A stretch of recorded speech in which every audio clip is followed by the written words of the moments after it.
Mais uma vez, aqui reunidos, Mestre amado, na Tua presença, pedimos, Senhor, que o Teu amor e que a Tua luz ilumine os nossos lares, que fortaleçam o nosso coração no caminho do bem e que sejam assim fortalecidos em amor, em caridade, em perdão, em tolerância e paciência, em vontade, em fé e esperança.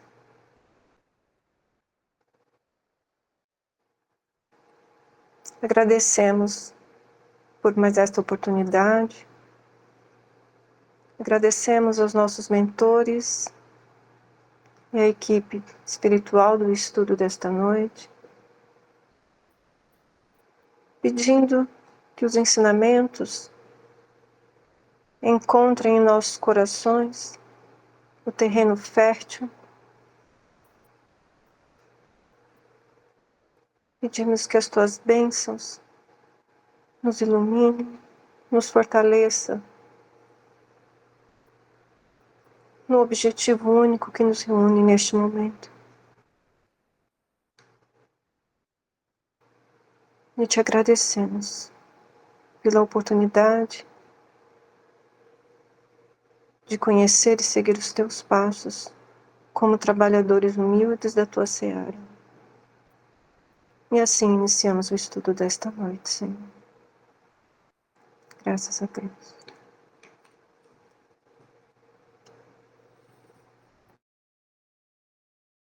Muito obrigado, Ana Paula. Deus abençoe você, sua casa, sua família.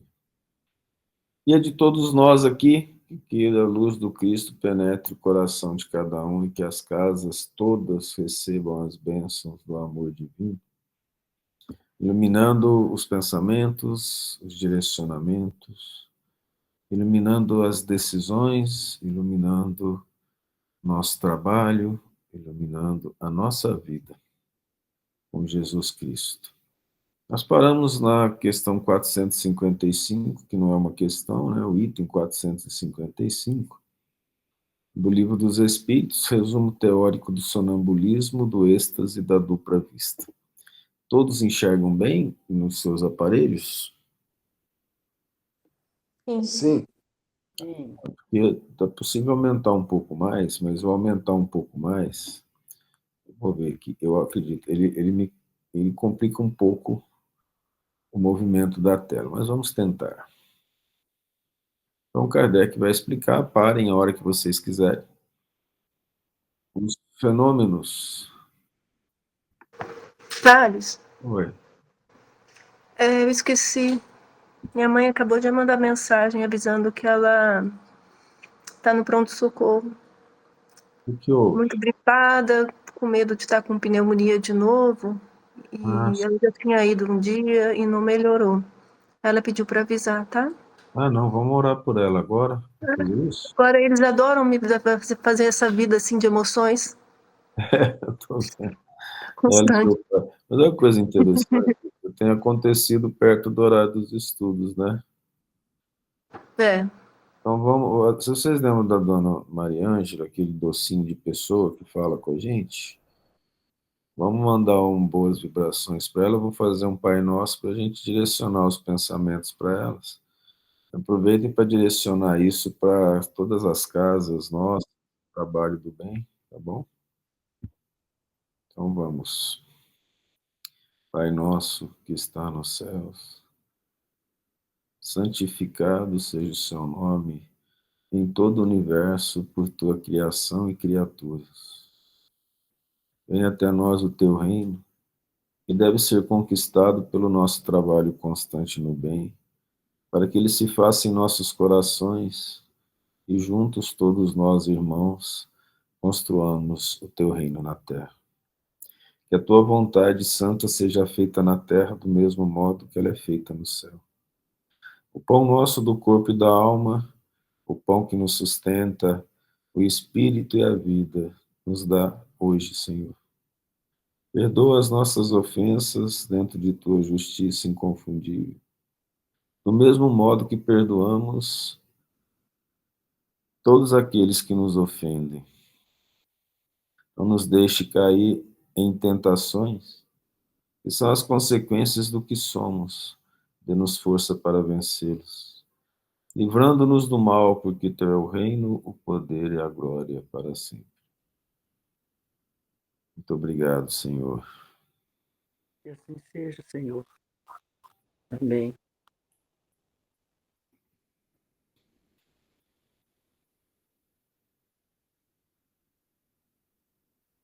Os fenômenos do sonambulismo natural se produzem espontaneamente, independente de qualquer causa exterior conhecida. Então, o que é o sonambulismo natural? A pessoa dorme, aí ela acorda, vai fazer algumas coisas, as pessoas, os outros vendo ou não faz muita diferença, até porque o indivíduo pode morar sozinho, certo? Mas em certas pessoas dotadas de especial organização, podem ser provocadas artificialmente pela ação do agente magnético.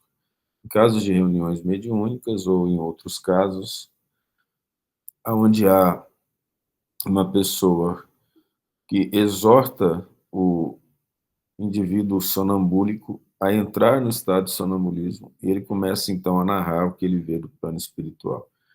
A gente conhece isso mais dentro das reuniões mediúnicas espíritas. No entanto, isso pode acontecer em alguns casos em que a pessoa usa droga e ela começa então a entrar em estado hipnótico, sonambúlico e começa a falar que ela está vendo algumas coisas que as pessoas brincam, né?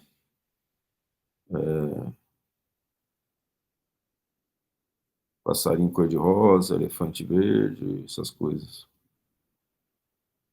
O estado que se designa pelo nome de sonambulismo magnético apenas difere do sonambulismo natural, em que um é provocado e o outro é espontâneo. O sonambulismo natural constitui fato notório que ninguém mais se lembra de pôr em dúvida, não obstante o aspecto maravilhoso dos fenômenos a que dá lugar. A gente já viu nos filmes, né, muitas vezes os sonâmbulos, eles são mostrados com a mão para frente, assim, né, andando com a mão para frente. Por que seria então mais extraordinário e irracional o sonambulismo magnético? Apenas por produzir-se artificialmente, como tantas outras coisas? Os charlatães o exploram, dizem. Razão demais para que não lhe seja deixado nas mãos. Quando a ciência se houver apropriado dele, muito menos crédito terão os charlatães junto às massas populares. Naquela época em que os fatos mediúnicos estavam se espalhando pela Europa, muitas pessoas, mágicos, que queriam ganhar dinheiro à custa das outras pessoas, ou às custas das outras pessoas, elas fingiam estado sonambúlico, fingiam hipnotismo, fingiam levitação, fazendo shows para receber dinheiro, né? Então, o Kardec está dizendo assim, tem os charlatões que exploram isso. Aí ele está dizendo que o momento que a ciência começa a estudar e verifica a realidade, isso é importante porque separa, vou dizer, o joio do trigo, né? Separa a ilusão, a fantasia da realidade. Enquanto isso não se verifica como sonambulismo natural ou artificial é um fato, e como contra fatos não há raciocínio possível, vai ele ganhando terreno apesar da má vontade de alguns no seio da própria ciência, onde penetra por uma imensidade de portinhas em vez de entrar pela porta larga. Quando lá estiver totalmente, terão que conceder direito de cidade. No caso, talvez seria direito de cidadania, né? O método científico positivista que o Kardec usava, elaborado também por Augusto Comte, francês, né? Ele falava que a ciência só podia existir se houvesse o fato, e contra o fato não há argumento. Então, quando você gera um fato, verifica o fato, não tem como você desmentir o fato. Por isso que ele está usando isso, né? Esse raciocínio. Não vamos entrar em detalhes, que nós já falamos em outros momentos sobre o fato científico. Hoje, ele apresenta caracteres diferentes do que era o positivismo naquela época.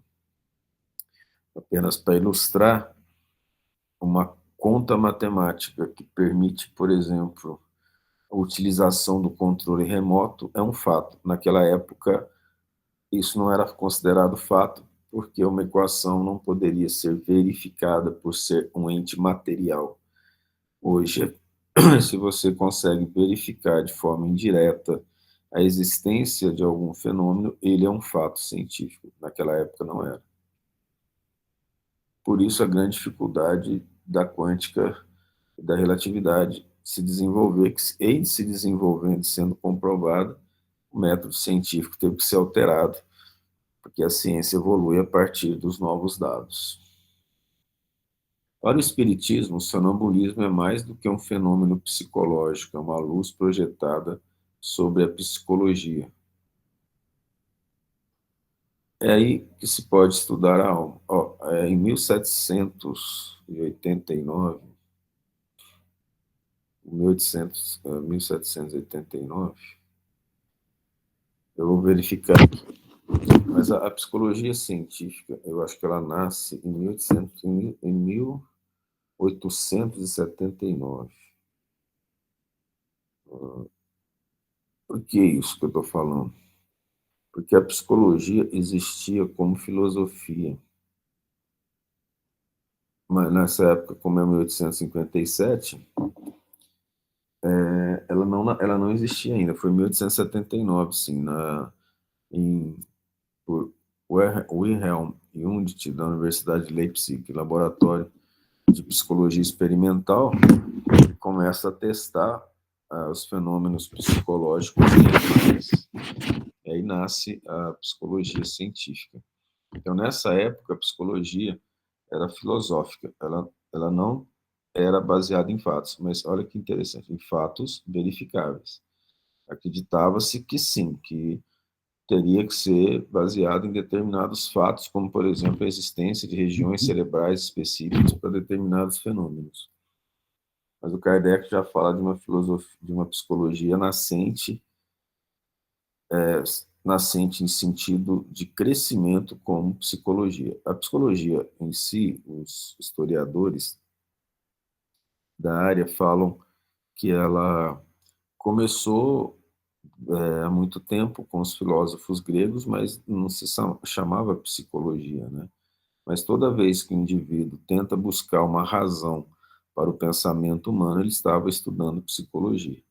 A psicologia baseada em fatos verificáveis, ela começa a ser utilizada veementemente a partir de 1879. Depois ela toma uma vertente diferente na Europa e nos Estados Unidos. Na Europa, ela passa a seguir uma via mais transcendente com Freud, com a psicanálise, e nos Estados Unidos ela se torna bastante factual, com laboratórios, experimentos, utilização de pessoas, de animais, testes. Ela é mais mecânica nos Estados Unidos, mais fluida na Europa, vamos falar assim. E aí o estudo psicológico estava começando ali. Em 1860, 65, Freud já estava estudando psicologia. Na França, alguns médicos franceses, eles estavam estudando os fenômenos mentais, patologias, neuroses. A França, nesse momento, do Allan Kardec, existia uma florescência dos estudos neurais em grande quantidade para explicar principalmente a loucura, a histeria, as neuroses de uma maneira geral. Não tinha explicação satisfatória, mas os estudos haviam, a ponto de que o Freud, austríaco, foi fazer o estágio dele em que iniciou o processo psicanalítico na França, em Paris. Então, ele fala que é mais uma luz, né, um fenômeno psicológico projetado sobre a psicologia. De fato porque se a gente conhecer a psicologia do espírito, a gente vai conhecer a psicologia do encarnado, porque ela se manifesta através da matéria com atenuantes, né? Bastante atenuantes da realidade. Ela não se expressa de forma completa. Então, por exemplo, aquilo que no plano espiritual nós lembraríamos de uma outra vida, pelo menos em alguns casos, na Terra nós temos o esquecimento, que fica guardado no que Freud chamou de inconsciente. O Freud não chama isso que eu estou chamando de inconsciente. Para o Freud, tudo aquilo que gerou algum trauma foi esquecido desde quando nasceu. Alguns psicanalistas, até antes de nascer, cita isso, já no ventre da mãe, porque eles não consideram reencarnação. Todos os traumas gravados, não lembrados, estão no inconsciente, sem entrar em detalhes. Para nós espíritas, nós pegamos esse conceito do inconsciente e consideramos que isso vem não somente dessa vida, mas de outras vidas. É aí que se pode estudar a alma, porque é onde esta se mostra descoberta. Ora, um dos fenômenos que a caracteriza é o da clarividência independente dos órgãos ordinários da vista, que é a segunda vista. Deixa eu voltar aqui um pouco. No início da carreira, Freud utilizava a hipnose, e vários médicos franceses também utilizavam a hipnose.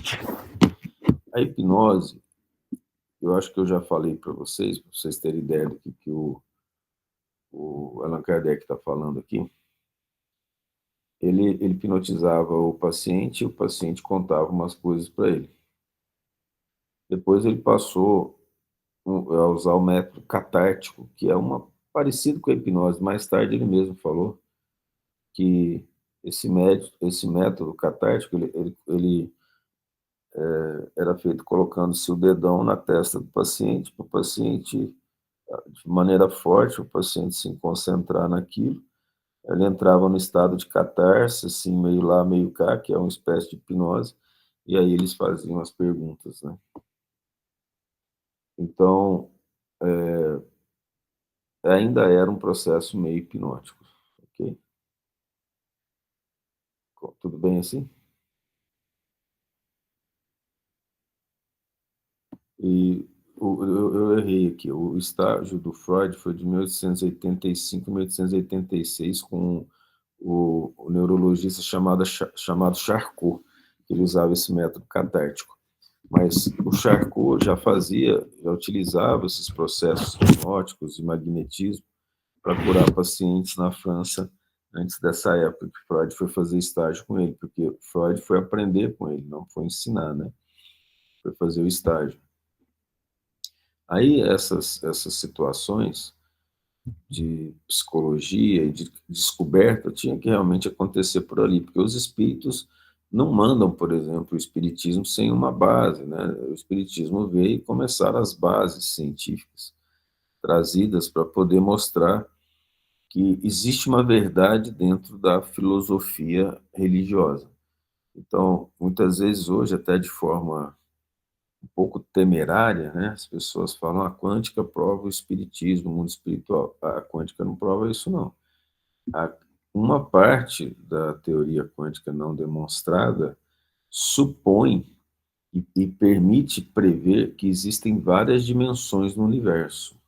Então, aquilo que poderia ser considerado uma informação que não é fato, porque não pode ser vista, pega, analisada em laboratório, que é o plano espiritual ou a alma, então ela passa a ser considerada um fato de forma indireta. Entenderam, né, a ideia disso aí? Que essa questão, ela acaba sendo interessante, porque, por exemplo, Você faz umas equações e fala, olha, é possível que existam várias dimensões. Aí os filmes de Hollywood utilizam isso através dos processos de fantasia, a ponto de ter, no caso da Marvel, né, o Aranha-Verso, o multiverso, vários mundos, cada mundo tem uma característica diferente, muda alguma coisa.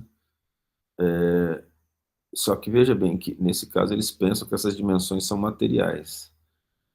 Para nós, não. Elas vão diminuindo o teor material, né? As várias dimensões que nós chamamos de plano espiritual, que Jesus falou, há muitas moradas na casa do meu Pai.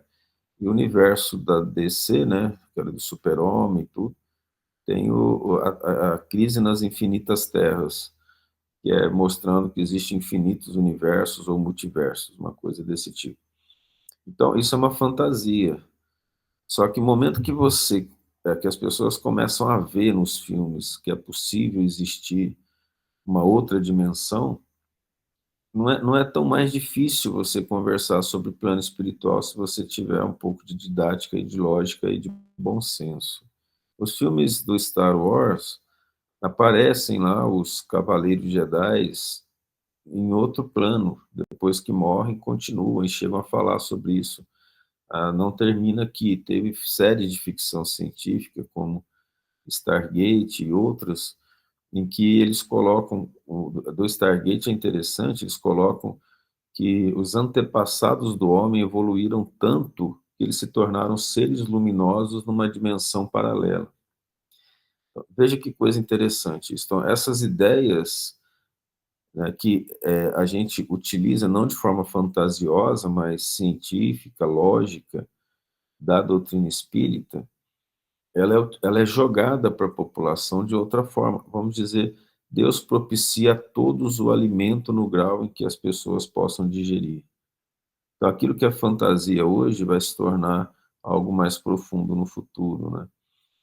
Então, nós podemos ver que as novelas da Globo trazem, olha, faz mais de 30 anos que eu não assisto a TV aberta, mas eu li alguma coisa, acho que no Globo.com, que a novela Viagem voltaria. Eles chamaram de novela espírita, porque ela coloca acontecimentos no plano espiritual. Se eu não estou enganado, se eu estiver errado, vocês me corrijam, por favor. Eu não me lembro bem, eu só passei o olho numa manchete, algo assim, de que iam, não é reprisar, né? Acho que fazer uma nova novela da Viagem. Várias novelas da Globo falam de reencarnação.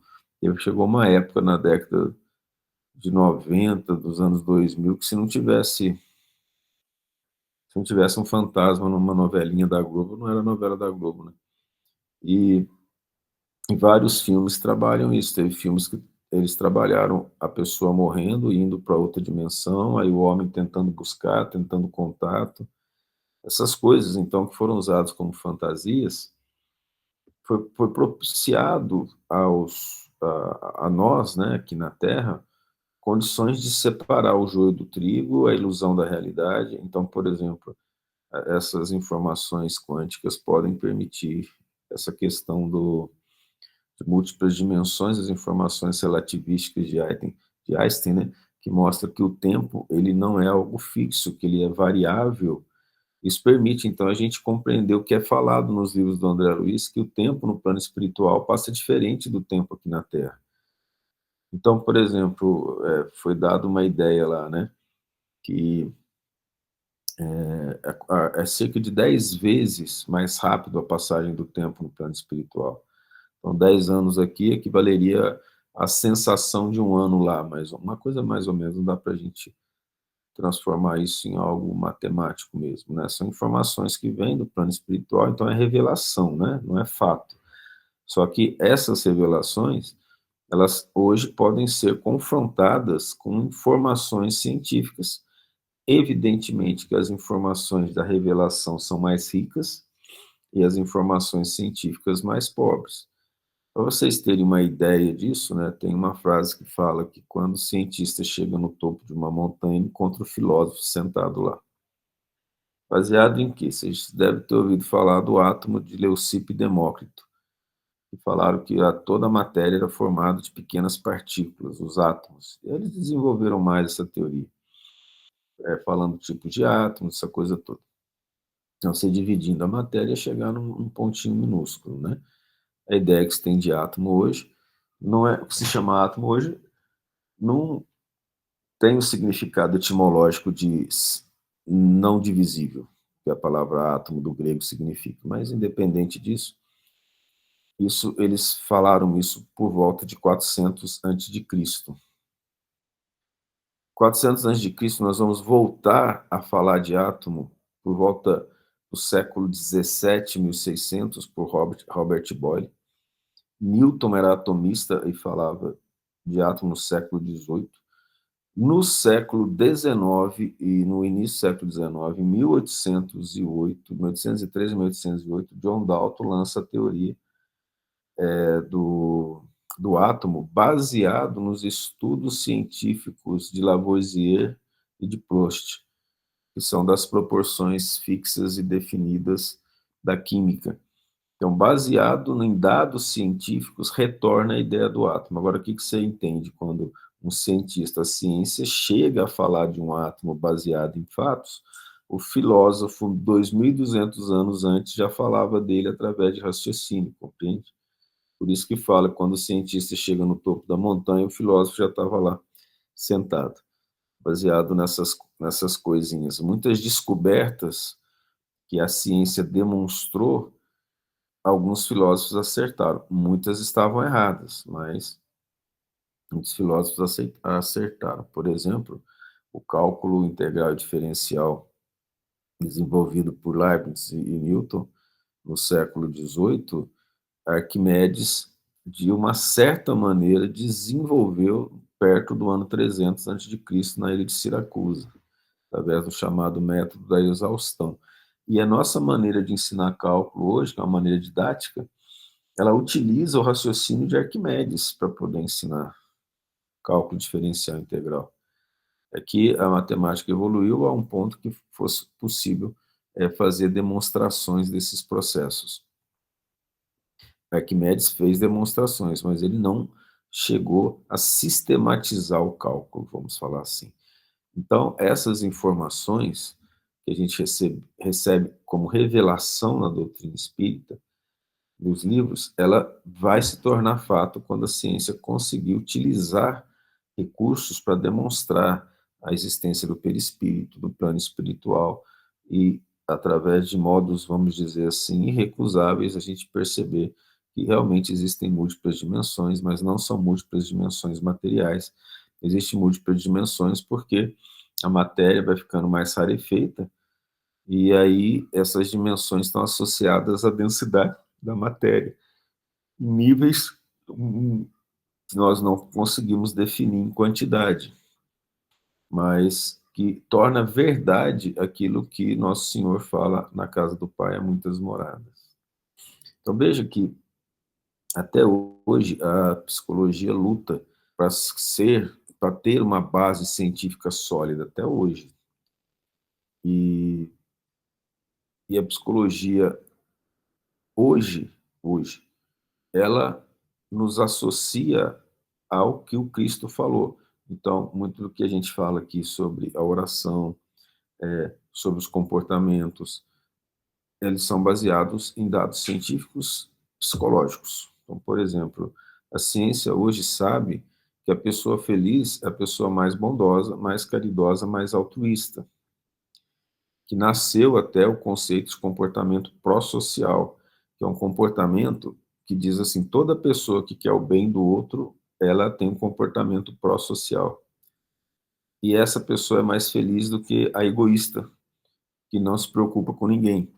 Então, veja que aquilo que o Cristo falou como verdade, que a ciência não pegava para analisar, hoje, na busca da felicidade, da melhoria das condições de vida, os estudos psicológicos mostram que o indivíduo altruísta é mais feliz que o indivíduo egoísta. Entende? Então, veja que o que o Kardec falou aqui é uma verdade. Gastei um tempão para explicar essa coisinha aqui, né?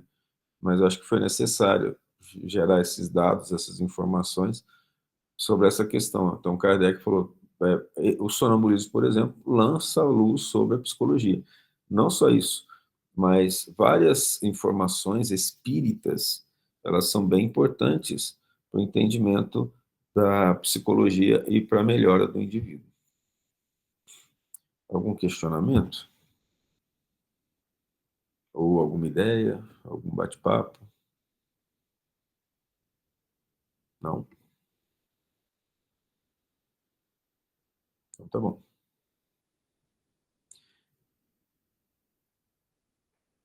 Ora, um dos fenômenos que a caracterizam é o da clarividência independente dos órgãos ordinários da vista. O sonâmbulo ele enxerga os órgãos dos outros através do espírito. Aí pergunta para ele, a pessoa fala a coloração dos órgãos. Aqui ele está mais escuro, porque ele enxerga as vibrações, né? Algumas vezes ele vê mesmo a estrutura, ele pode ver um câncer, ele pode ver uma hemorragia, ele vê um processo patológico infeccioso, por exemplo. Fundam-se os que contestam este fato em que o sonâmbulo nem sempre vê. É a vontade do experimentador como com os olhos. Será de admirar que difiram os efeitos quando diferentes são os meios? Será racional que se pretende obter os mesmos efeitos quando há e quando não há o instrumento? A alma tem suas propriedades como os olhos têm as suas. Cumpre julgá-las em si mesma e não por analogia. Essa é uma questão interessante. Ele está dizendo assim, que as pessoas falam assim, ele não está vendo não, é sugestão do hipnotizador. Aí, o Allan Kardec fala assim, que você fazendo análise por meios diferentes, você não necessariamente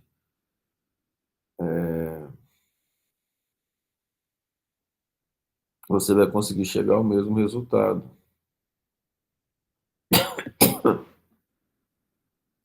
Porque você tem condições diferentes. Essa é a grande questão da, da relação científica por analogia. Para que o fenômeno se repita da mesma forma, tem que ter sempre as mesmas condições, e nunca tem. Então, o fenômeno psicológico com o ser humano, você não consegue determinar as mesmas condições, mesma temperatura, mesmo estado de espírito, são variáveis incontroláveis no processo, né? Na época do Kardec, não se aceitava isso, você não pode colocar isso de forma experimental, não era aceitável, né? Mas o que você tem que fazer é o seguinte, a analogia, você busca relação de correspondência, buscando semelhanças, né? É comparação de, por exemplo, experimentos diferentes em que você busca a semelhança. Aí o Kardec está dizendo que isso não é possível, que cada caso requer o julgamento por si mesmo, certo? É isso que ele está dizendo aqui. Não dá para a gente fazer uma análise, mesmo que seja um fenômeno chamado hipnose ou sonambulismo magnético, com pessoas diferentes, com um magnetizador diferente, com situações diferentes. Você tem que buscar compreender cada caso, porque a analogia não é possível e ela não gera um resultado plausível. De uma causa única se originam a clarividência do sonâmbulo magnético e do sonâmbulo natural, que é a alma, né? É um atributo da alma, uma faculdade inerente a todas as partes do ser incorpóreo que existe em nós e cujos limites não são outros senão os assinados à própria alma. O sonâmbulo vê em todos os lugares onde sua alma possa transportar-se, qualquer que seja a longitude. No caso de visão à distância, o sonâmbulo não vê as coisas de onde está o seu corpo, como por meio de um telescópio. Vê-as presentes, como se achasse no lugar onde elas existem, porque sua alma, em realidade, lá está. Nós lemos isso, né? A alma vai, o corpo fica. Ele vê as coisas e vai contando, utilizando o instrumento que é o corpo para falar para as pessoas que estão ouvindo. Por isso é que seu corpo fica como que aniquilado e privado de sensação, até que a alma volte a habitá-lo novamente. Essa separação parcial da alma e do corpo constitui um estado anormal, suscetível de duração mais ou menos longa, porém não indefinida. Não vamos entrar no mérito das palavras, mas ele quis dizer, não está dentro do seu estado fisiológico dito normal. Daí a fadiga que o corpo experimenta após certo tempo, mormente, quando aquelas se entregam a um trabalho ativo. Realmente, o trabalho mediúnico gasta muita energia. Muita. Então, um médium com trabalho mediúnico intenso, ele tende a ter mais mitocôndrias nas células cerebrais, nas células do corpo em geral. Ele tende a produzir mais proteína através do processo de síntese proteica da célula. E algumas vezes ele entra em estado de exaustão em reuniões mediúnicas. Por isso, aconselha-se um médium não receber mais que 3 espíritos durante 1 hora, se ele for um médium de incorporação, porque o desgaste é muito forte. Quem fala isso é André Luiz, no livro Mecanismos da Mediunidade. Aí ele diz que o indivíduo pode entrar numa exaustão e até em coma, dependendo da situação. Realmente, quando os processos mediúnicos de doação de energia estão em atividade, que seja uma conversa fraterna onde o bem é a base, as orações são importantes e a doação de energia é importante, muitos saem fatigados. Os médiuns que vão a supermercados onde tem muita gente se sentem fatigados. Os médiuns mais ou menos sensíveis que estão presentes em locais onde as vibrações são muito pesadas, atormentadas, eles se cansam muito e chegam a ter manifestações físicas de dor, de mal-estar, de aumento de temperatura ou diminuição da temperatura corporal, tremores, dores de estômago, principalmente, intestino, dores de cabeça, pontadas na cabeça, mal-estar súbito, alterações da pressão arterial e do ritmo de batimento cardíaco. Só isso. Eu acho que nós temos exemplos disso aqui, né? Que podem falar sobre essa situação, se sentirem à vontade, que já passaram por essa situação dessas manifestações. Ou ninguém quer falar? Eu falo. Obrigado, pode falar. Eu tenho com muita frequência. Em momentos até que antes eu desconhecia que eu podia estar no processo de mediunidade, né? Mas de sentir um mal-estar, principalmente dos batimentos cardíacos. Eu percebo isso com muita facilidade. Sua mãe Que também tem muito isso, né? me dá muito taquicardia, tem. Deixa eu só dar um recado aqui, Ana Paula. O Wilson, acorda a Ana. Não, pode continuar. Não, só isso. É só isso. Se a Ana tiver acordado, eu acho que ela sente isso também, né, Wilson? Você que sabe disso. A Ana é a esposa do Wilson. É outra Ana. Não falta é Ana. Tem 4 anos no estudo, 3 estão aparecendo. Ô, Thales, ela tá assim, mas ela não gosta de falar. Não, mas ela sente, sim, é o tal do cansaço, né, que ela até pediu para você. Cansaço, às vezes, acho que não tem ainda a intuição, né, de saber realmente o que está acontecendo, mas o cansaço excessivo, né, talvez por onde ela trabalha e recebe, absorve, né, cara, todo esse tipo de sensações, mas o cansaço é o principal fator aí. É bom, um dos motivos que eu queria ouvir isso é por causa que esse cansaço, ele é causado pela doação de energia constante do médium. E o médium, boa parte dos médiums aqui, aí eu, até Ana Paula, se depois quiser comentar sobre cansaço também, que eu acho que você deve ter, ele esgota, o médium tem que aprender a viver cansado.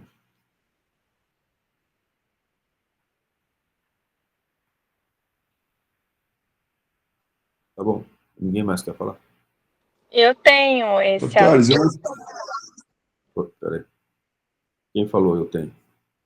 fica à vontade, a Carlos, fica à Carla. vontade. Ah, Carla, fala aí. Tem o mesmo que ela falou, Ana Paula, ataque cardíaco, né? Taquicardia. Você sente o coração disparado, é o que o pessoal antigo chama de batedeira, né? Isso, aí eu achava que era do café. Outra coisa que médico tem que pensar bem é o café que ele toma. Porque uma coisa não necessariamente impede a outra, sabe?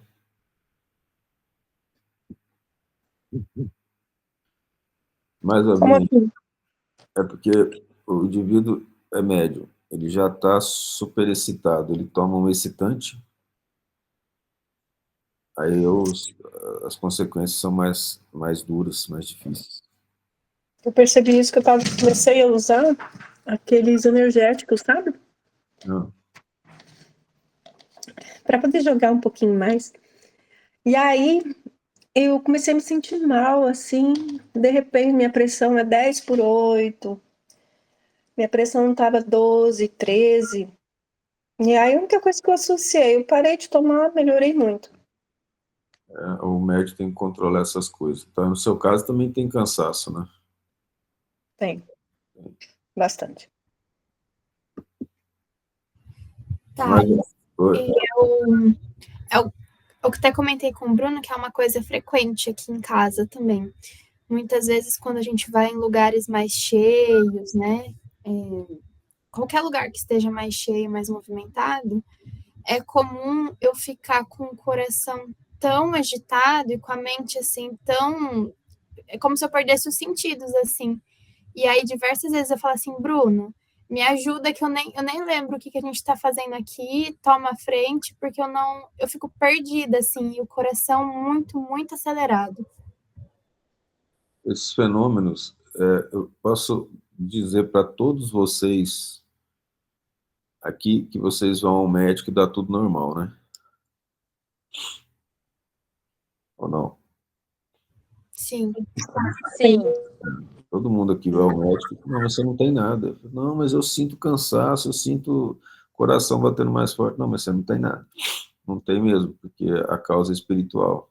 Nós não temos aparelhos para examinar a alma. Aí é que entra a psicologia. Aí entra o psicólogo. E aí o psicólogo, para entender isso, teria que estudar profundamente a alma e espiritismo. Não é o nosso tempo ainda de que isso aconteça. Então, os médiums de hoje precisam estudar bastante para se entenderem e organizarem a sua vida.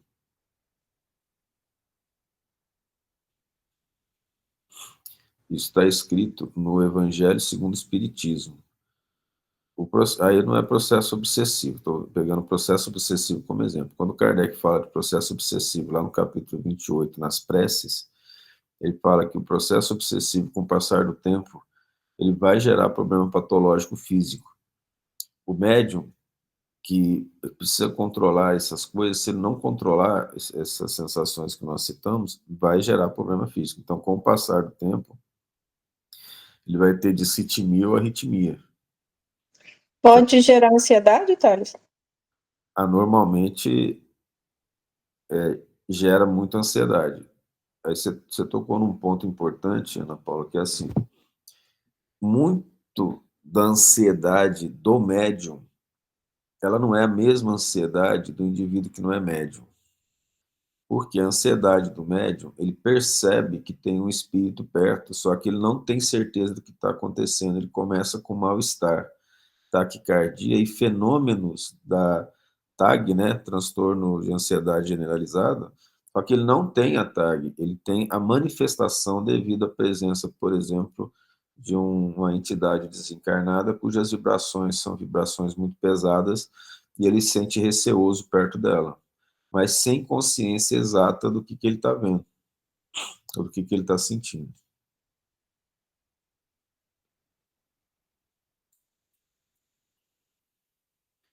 E isso acabou elucidando muitos processos que acontecem com boa parte dos médios que estão conversando aqui, né? Ou não? Entenderam aí as taquicardias, os mal-estar? Complicado é para quem não tem esse tipo de informação, né, Thales? Mas existe um medicamento para isso importante, isso que todos, tendo ou não informação, podem usar, chama a oração, com fé. Aliás, a oração, o bom ambiente, ele acalma todo mundo. Eu acho que todos aqui já verificaram isso, né? Um ambiente mais tranquilo, falando de Deus, fazendo uma oração sincera, tudo acalma, né? Fica mais em paz, mais sereno. E aí o médium sente como se ele estivesse no paraíso, porque ele também sente as boas vibrações, certo?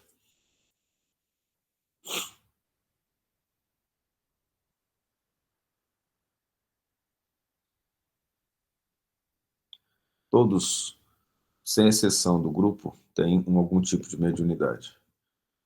E essas mediunidades são usadas de várias formas para auxiliar os desencarnados, que envolve o nosso lar ou na rua quando a gente passa. Algumas vezes os bons espíritos fazem isso. Teve uma vez que foi até interessante. A gente foi a um shopping e depois foi fazer o estudo. E aí eu percebi vários desencarnados no carro sendo levados, né? Eu falei, mas isso tudo? Ele falou, não, esse aqui é o que está no carro. Já tem um outro transporte que já levou diretamente para o hospital espiritual, um shopping. Então, resolvemos ir ao shopping num dia de estudo. E lá a gente abriu o evangelho na praça de alimentação e ficou falando de Deus.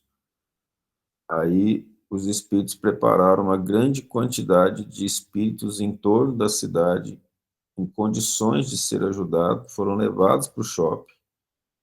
Lá, com a exteriorização das energias de algumas pessoas, elas acabaram sendo ajudadas.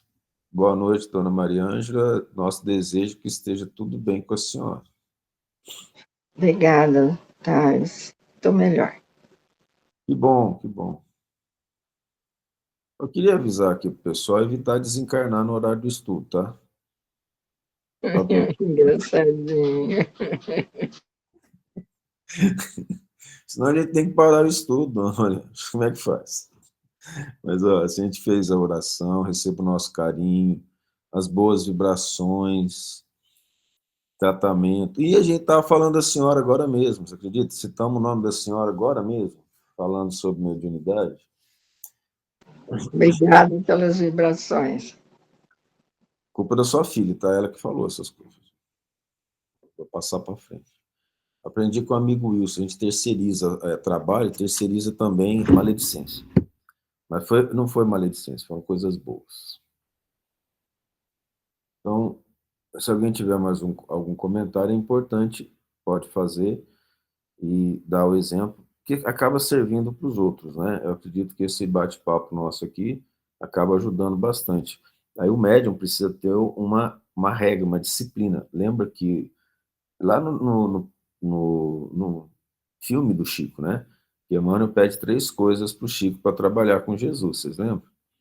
Disciplina, disciplina, disciplina.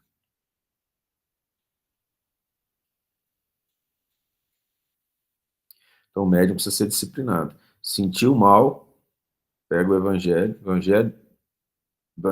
pequenininho na bolsa de qualquer médium, no bolso, evangelho de bolso.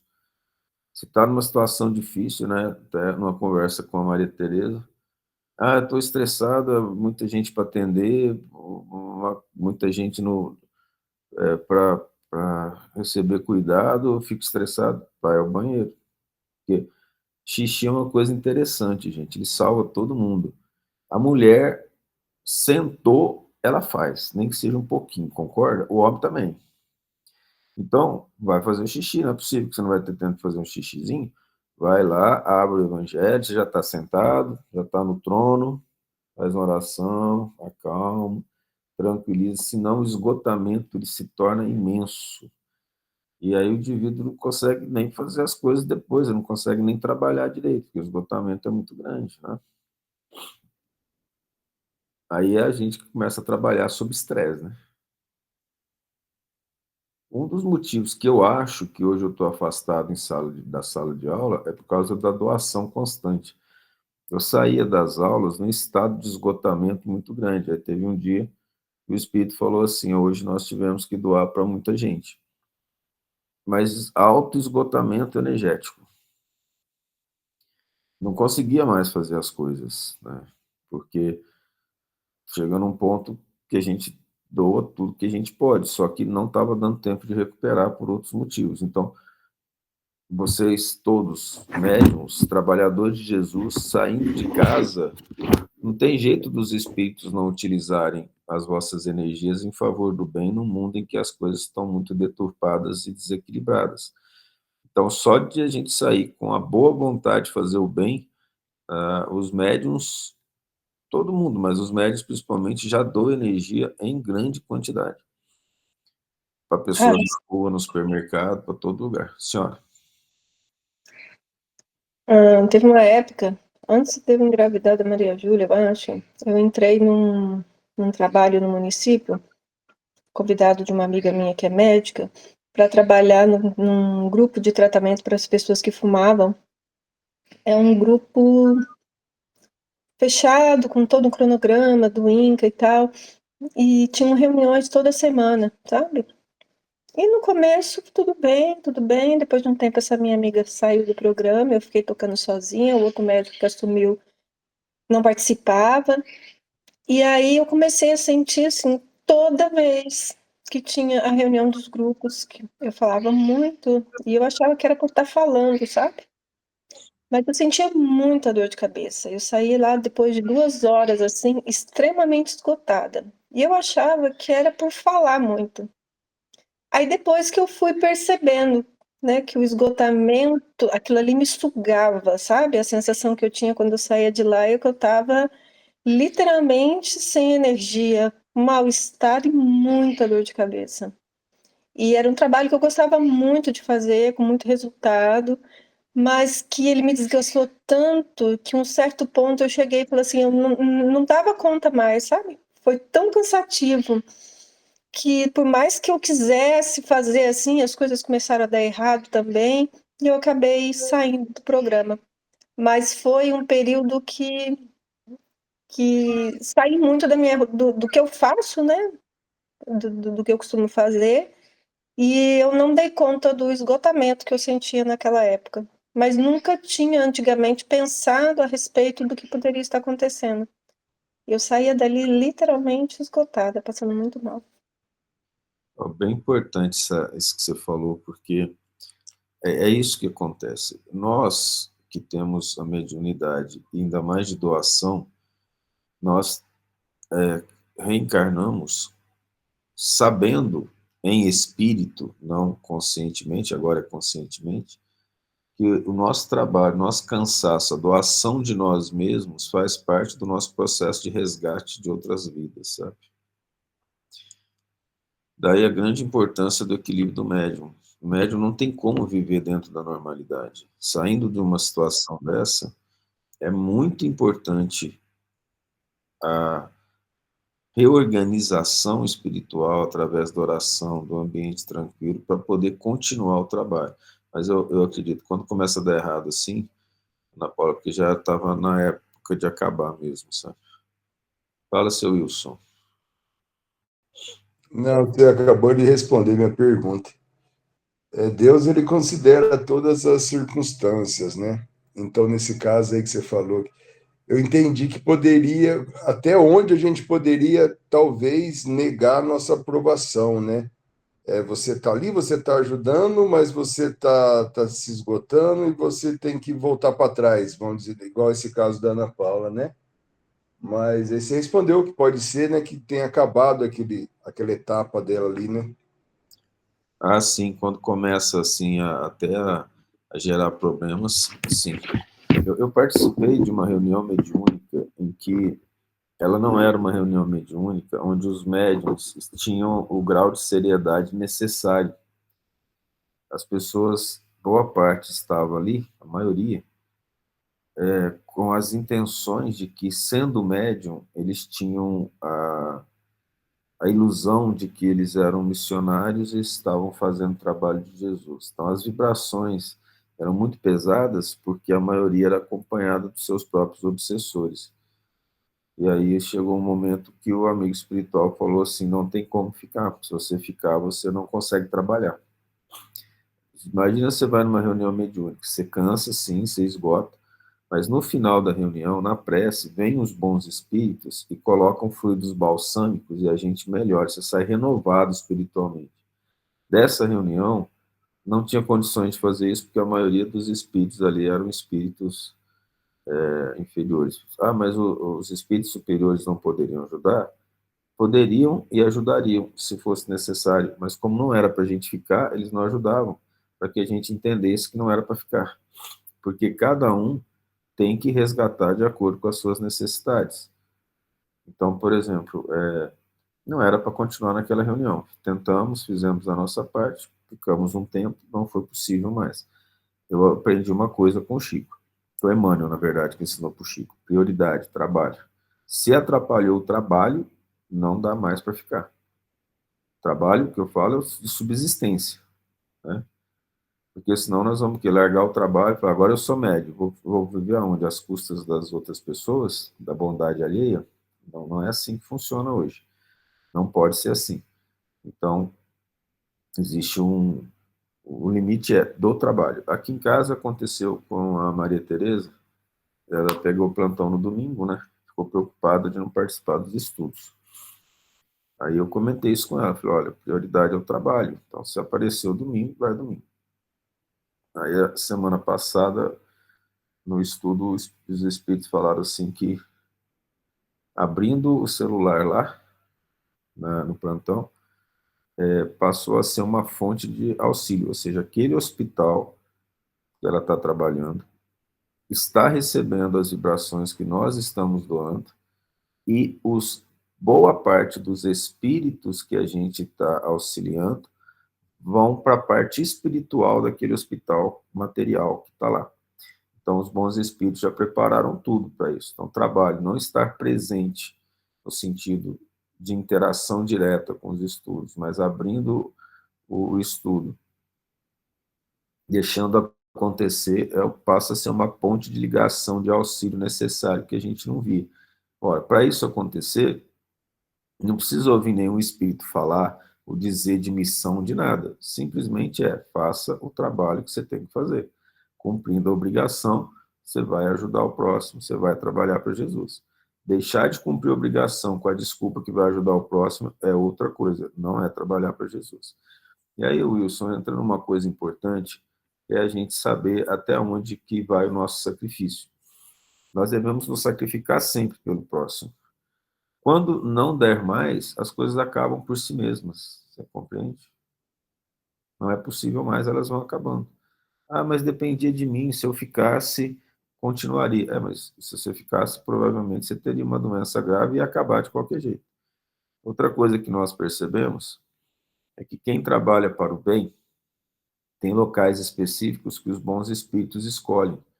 Tem locais que não é possível ajudar, porque as pessoas não podem receber determinado tipo de ajuda porque elas não chegaram ao merecimento de receber aquele tipo de ajuda. Então, não pode ser dado. Os bons espíritos decidem isso. Você compreende? Mas Deus Sim, ajuda a todos, sem exceção, todos que querem. Mas o nível de ajuda, ele vai depender do estado daquele grupo ou daquelas pessoas. Então, não adianta você tentar ajudar num nível alto que a pessoa ou os espíritos não conseguem absorver, que é o que foi dito, não jogar pérolas aos porcos. E os bons espíritos sabem disso, a gente não sabe. Então, muitas vezes a gente tenta ajudar um grupo, uma pessoa, uma família, ou dentro de uma família, a gente tenta ajudar a família, alguns não querem ir de jeito nenhum, eles não querem melhorar, então você não tem o que fazer. Não é só a gente querer, tem também toda essa parte do plano espiritual, e que se a gente se coloca à disposição para o trabalho no bem, eles nos dirigem sem que a gente precise ter muita consciência disso. Então, cumprindo a nossa obrigação com boa vontade, nós somos dirigidos sem a necessidade de que os espíritos venham conversar conosco.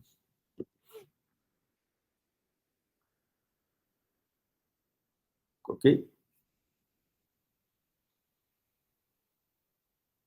Não ok? Ok. Ok, obrigado. Bem, tudo certo, assim, alguém quer fazer mais algum comentário? Vejam que os comentários de vocês são muito ricos, eles ajudam várias pessoas aqui, né? Não?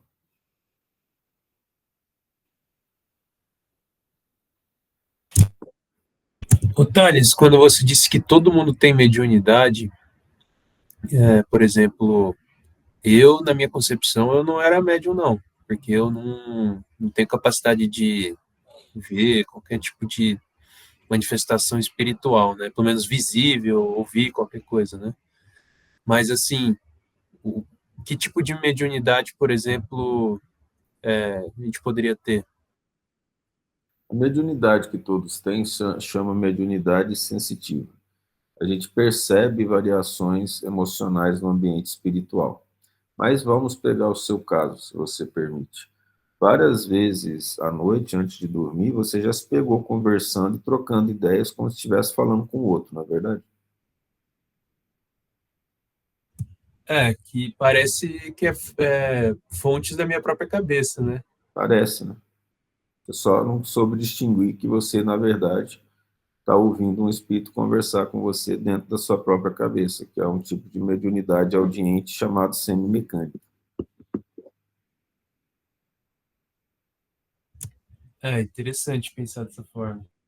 Aí você, começando a perceber o que é seu, o que não é seu, aí você vai entender que você está conversando, na verdade. Para isso, o conheça-te a ti mesmo é fundamental, porque você tem certeza. Isso fui eu que pensei. Não, isso não fui eu que pensei. Eu entendi, bem legal, bem legal. Por isso que o autoconhecimento é tão importante, né? É. A gente nasce com as mediunidades, mas a gente precisa aprender a utilizá-la e desenvolver. É outra coisa também, o que parece que você teve contato com algumas pessoas em local de trabalho e que você rapidamente sentiu uma certa aversão, não foi? Até sem conversar direito, né? Ah, isso é verdade. Isso também é mediunidade e sensibilidade, entende? Então, quando você fala aqui, para você ter uma ideia, por que que eu citei essas duas coisas? Eu não lembro da gente ter conversado sobre isso. A gente conversou? Não, É porque me vieram na cabeça essas duas ideias que eu sabia que não era minha. Então, o Espírito não chegou e falou claramente, o Bruno sente isso. Ele simplesmente jogou uma imagem com a ideia de que isso acontecia. Eu sei que não fui eu. Logo, eu fui avisado dessas duas coisas que eu te falei, compreende? compreendo. Então, é isso que a gente aprende, tem que aprender a saber quando é da gente e quando não é da gente. Isso que eu estou te falando, Bruno, é tão importante. Os obsessores odeiam esse tipo de informação, porque eles preferem trabalhar a gente achando que é a gente. Porque aí nós não criamos armas contra alguém interferindo na nossa mente. Entendi. Pode comentar. Só ia complementar, acho que o desafio também é saber, né, se o pensamento é genuíno nosso, se o pensamento vem de outros, né, também. Sim, esse é um trabalho que exige tempo, esforço, dedicação, meditação, estudo. Entendi, muito obrigado. Dispõe. Dona Ana Paula. Desculpa, gente. Thales, você falou de desenvolver armas. Quais seriam? Aí a gente começa a não querer dar ouvido mais, né? Você começa a não dar atenção. Você sabe que não é você fala, não quero te ouvir, ué. Tá falando bobagem. E aí essas armas, a gente cria defesa. Se eu não quero te ouvir, desejo consciente implica em força ectoplásmica. Força gerando ectoplasma, gerando vibrações que impedem com que ele tenha um acesso mais direto à nossa mente, aos nossos pensamentos, de forma a manipulá-los. A gente se fortalece. Nosso estado vibratório passa a ser de vigilância e não mais de abertura.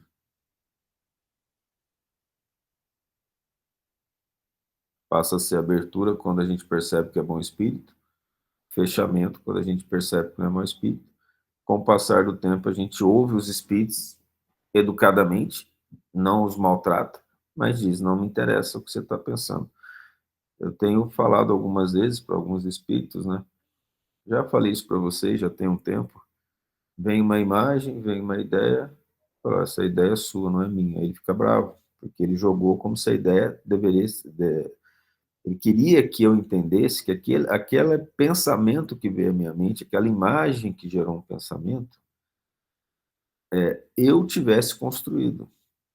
Eu até contei para vocês, eu estava numa moto uma vez, uma motinha elétrica, né? Estava indo para a faculdade da aula, veio um pensamento muito ruim, eu falei, não, eu não sou assim, eu não faço isso. Eu percebi o espírito bravo, porque eu sabia que não era eu. E eles jogam para que a gente absorva como se fosse nosso. Então tem muita gente que fala assim, nossa, como eu sou mal, eu penso cada coisa. Não necessariamente é a pessoa que está pensando. Ela capta o pensamento dos outros, não sabendo diferenciar, ela acha que é ela. Compreende? Acho que a maioria passou por isso aqui, né? Ou ainda passa. Aí eu passo por isso ainda. Só que dá para separar assim, depois de um tempo, né? Eu até converso várias vezes, eu falo, mas você mandou esse pensamento de novo, isso não vai acontecer, isso está errado. Aí eles ficam bravos, porque eles estão acostumados a trabalhar com a maioria das pessoas assim. A pessoa te fez mal. Você manda um pensamento de raiva para ela, porque você se sente no direito de fazer isso.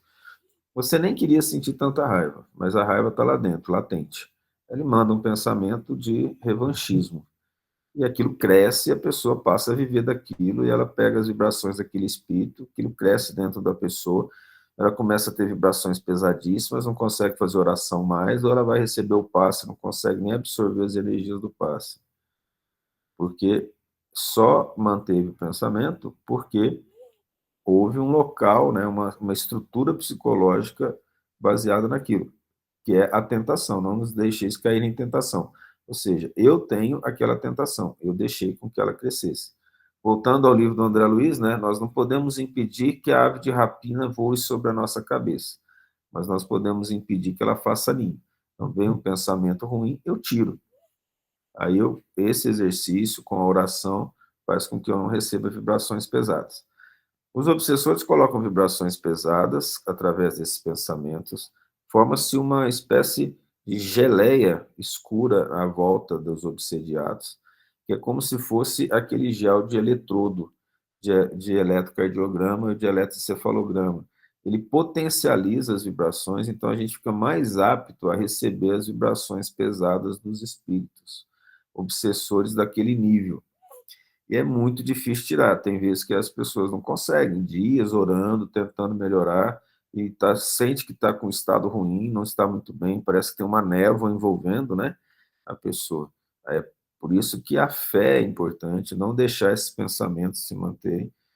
E aí, quando os obsessores encontram os médiuns que lutam contra isso e começam a perceber, eles ficam com muita raiva, porque eles preferem trabalhar na surdina para que a gente faça a vontade deles sem que a gente saiba não ir interpondo as nossas defesas, cuja principal é a oração com fé e efetivamente a ação no bem através do sacrifício pessoal em favor do próximo.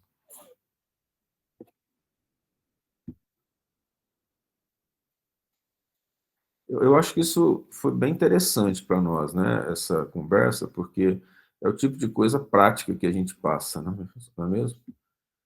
A gente passa por essas situações quase todo dia, se não todo dia, né? Thales, Oi. acho que é o Bruno que queria saber se ele tinha alguma mediunidade. Sim. Pode não ter, assim, vidência, clara audiência, mas ele pode ter a mediunidade intuitiva, que parece que é o que ele tem, né? Ele também ouve um pouco, só que, como ainda não está muito claro, né, mas o Bruno, ao que nos parece, mantém conversas constantes com alguns espíritos na cabeça dele. Uhum. A gente vai tentar falando de você, Bruno, você tem direito à réplica, tá? Fica à vontade. Não, é isso aí mesmo. Mas Até aquela conversa, sobre esse ponto especificamente, tinha conversado no churrasco ali, né? Quando a primeira vez que a gente se viu pessoalmente. Eu já ouvi uns pensamentos bem estranhos assim na minha cabeça. Aí depois, quando você falou sobre isso e tal, começou a fazer bastante sentido. E eu senti uma boa melhora desde então. O mais importante é a oração, o evangelho no lar, a continuação do trabalho. Não são coisas que a gente resolve com pouco tempo, não, sabe? Isso que você está falando, Bruno, ela acontece com todos nós aqui. É uma luta constante, sabe? Constante. Algumas vezes os espíritos nos deixam ver uns casos interessantes, né? Aí em Palmas mesmo, quando eu morava em Palmas, estava ajudando uma senhora que era técnica de laboratório, o sonho dela era fazer um mestrado, né? Ela foi conversar comigo, eu não sei por que algumas pessoas têm medo de mim, absurdo. Nunca conversou, só me viu, e a pessoa sentiu medo, né? Ela apareceu com medo muito grande, ela foi acalmando. Aí a gente falou, vou te ajudar, vamos fazer isso, segue esse caminho. Aí o espírito me mostrou um obsessor falando para ela assim, o que ele quer com isso, hein? Cuidado com esse homem, ele vai te prejudicar. Aí por que o espírito falou isso? Porque eu falei para ela, olha, a gente tem que tomar cuidado, porque a gente está fazendo o bem pelo bem, a gente não tem interesse nenhum. E como ela é evangélica, eu falei, cuidado com o inimigo, pensa naquilo que é bom para você. Ela ficou quieta, assim, só regalou o olho, né? Aí passou um tempo, ela falou, olha, ainda bem que você me falou aquilo, porque eu estava em casa, na cozinha, fazendo almoço, me veio na cabeça assim, o que esse homem está querendo me ajudando desse jeito? Né? É meu sonho, como é que ele vai me ajudar assim? Hoje ela tem doutorado, ela realmente chegou ao sonho dela, ela virou professora universitária, está fazendo um bom trabalho com os alunos no ensino, mas o obsessor, ele trabalha na nossa mente gerando desconfianças para que a gente não cresça, nem peça ajuda e fique no estado que a gente estava antes, que é o estado em que eles têm maior poder de dominação. É você não ir para frente, não sair da sua baixa autoestima. Eles não gostam que a gente tenha uma boa autoestima. Eles gostam que a gente tenha baixa autoestima, viva deprimido, ansioso, porque ali é o campo de trabalho que eles têm mais facilidade para dominar e ter as mesmas sensações. Acho que isso está ficando bem claro, né? Porque eu sei que todos nós passamos por isso aqui e daí a importância de lermos, de fazermos os estudos, de trabalharmos no bem, de sacrificarmos em favor do próximo. Gente, tudo que a gente fala aqui é comentário baseado naquilo que o Cristo falou. Não fora disso. Eu não sou exemplo para ninguém. Exemplo é o Cristo. O que a gente fala é interpretação daquilo que o Cristo falou, somado com os estudos espíritas. E quando nós vamos falar alguma coisa aqui que não é diretamente visto num livro espírita, na literatura espírita ou na Bíblia, eu deixo bem claro, foi o que eu percebi da minha opinião, baseado nos estudos. Isso tem que ficar muito claro, tá? Não há aqui ninguém que é exemplo para ninguém. Estamos no mesmo patamar de luta, de dedicação, de trabalho pelo bem. E Cristo é o nosso guia, Cristo é o nosso exemplo. Vocês compreendem isso bem, né? Isso é muito importante. Deixar isso muito claro. Eu tenho certeza que se a gente não tiver o tempinho do café, os irmãos de grupo aqui vão mandar vibrações muito pesadas para mim. 5 minutinhos. Tá vendo? Como eu disse. Dona Maria Ângela, a senhora consegue falar bem ou é difícil? Não, dá para falar assim. Então, a senhora faz a prece de final desse estudo, começo do outro, às 9h22? 9h22? Eu chamo a senhora aqui, quando voltar, que ela pediu 5 minutos, eu tenho certeza que a maioria pensou em 10, eu fiz a média. Tá bom. Até já. Tá, tchau.